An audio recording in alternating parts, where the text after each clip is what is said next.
Welcome to the Frugalpreneur podcast. I am your host, Sarah St. John. This episode is what I refer to as a showcase episode where I feature a bootstrapped entrepreneur and they briefly share their tips, tricks, tactics, techniques, and tools that help them bootstrap their business and the successes and failures along the way. My hope is that each of these showcase episodes will provide at least one valuable takeaway that you could implement right away in your own bootstrap business journey. Now, on to the episode. Hi, my name's Avi, and when I first started my business, I really didn't have any idea what I wanted to do. I think for every person, it's different, right? It's taking the time to find out what it is that we're meant to do and want to do and makes us happy or we flourish and something that we can monetize. And that's different for every person. I think there's a trade-off when we talk about jobs, when you work for somebody else or you work for yourself, understanding the differences in those two choices, right? So you work for somebody else, you can have peace of mind, most likely have stability, ups and downs like with anything. But end of the day, you're helping somebody else to make their dream come true. When you work on your own business, it can be very rewarding, but it's different in that you are fully accountable for what you do. And a lot of people don't like that. I happen to like that, but I'm willing to stay up like a night owl and just really go hard and understand that if things don't go right, that there is nobody for me to turn to but for myself. So it comes with an accountability and responsibility you don't have with somebody else. And the trade-off is that when you do become successful, you reap the rewards of the fruits of your labor.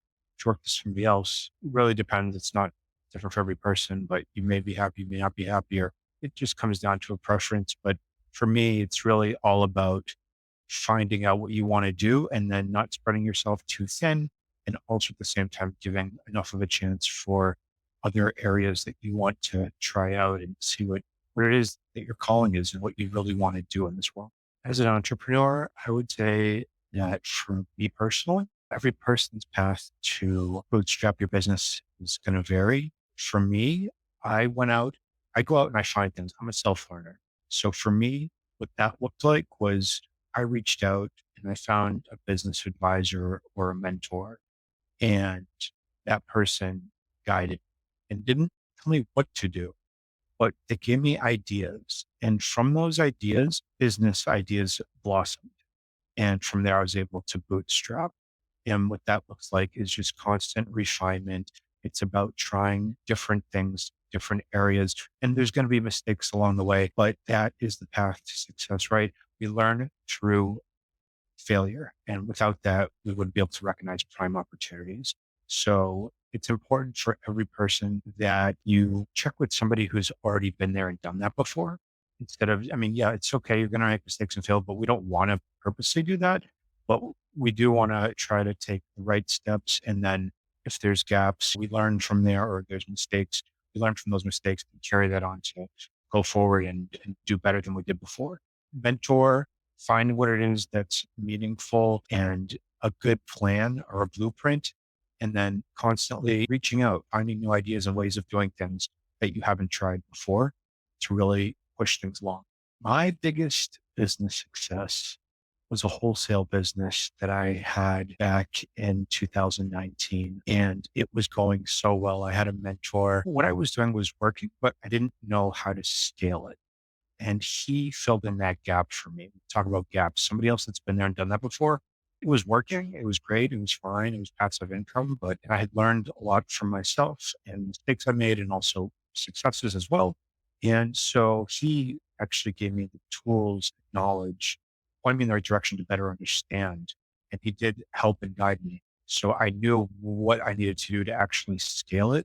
Whereas before, prior to not having a mentor, I didn't know what I was doing. So when I had that, that was absolutely my biggest success. It was actually scaling. And then what ended up happening was COVID hit and there was a whole bunch of changes that happened. And as a result, I went out of business. And that was really a huge failure. But when that did happen, my mentor gave me another idea. And then I started pursuing self-publishing. And despite having failed, I had multiple eggs in different baskets. And from there, yes, I had a huge loss, and that was really a tough pill to swallow. When you're in charge and things, all your hard work is gone, that can be really, really hard. But I was able to bounce back. And I think that's really the biggest and most important thing to remember for business success or failure is having resilience to keep going. Learn from your mistakes, start over. And that's just part of the journey. So, like I had alluded to before, failure is part of the process of learning and achieving success and through trial and error.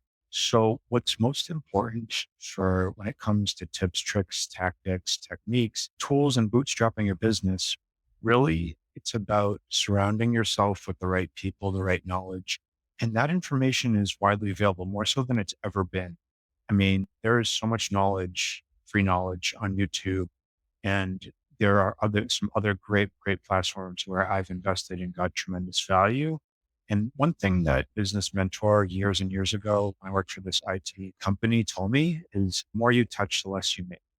It doesn't mean that you don't do what you need to do to grow the business. You still do that. You have to do all those things. You have to grind and push yourself and hustle. But to get there faster, you got to go to a platform like Fiverr or Upwork and connect with people and share your vision and what you figure out what are the things that you need. And most importantly, document everything. You will find what the tips and tricks are as you do it through your own research and collaborating with other professionals who may have experience that you don't have yet. And you learn from them how to fill in those gaps and what to do to grow and scale. So check out Fiverr, amazing platform. Literally search for the solution of what you're looking for. And if you don't know, ask people and see if you can find somebody who's been there and done that before you to get all those things that you need in order to grow your business. It's totally fine to ask for help. In fact, it's extremely important that you do ask for help. Bill Gates, Jeff Bezos, all these successful business leaders, Elon Musk, they couldn't do it themselves. And I've met people like them. I've known people like them. And oftentimes what you'll find in these type A, really gung ho business leaders, they want to automate and do everything by themselves. If they could, they probably would. But it's not possible. Anybody who is a success had people that helped them get there. So it's crucial that you find and surround yourself with people that can. The people you surround yourself will ultimately dictate whether your business is a success or failure. So don't ever underestimate the power and value of networking people that you share a common vision with or have done things that you've wanted to do but haven't yet achieved. Get out there, connect with people, reach out, offer value, be genuine, be yourself, strive to do right by people and offer value, and it will come back to you tenfold.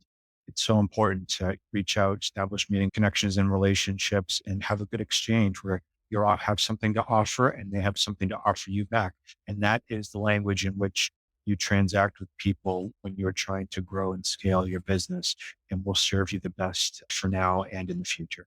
I hope you enjoyed that episode and were able to take away a valuable nugget of information that you can implement right away in your own business. If you feel your story would be valuable for the listeners of this show, please visit frugal.show/guest.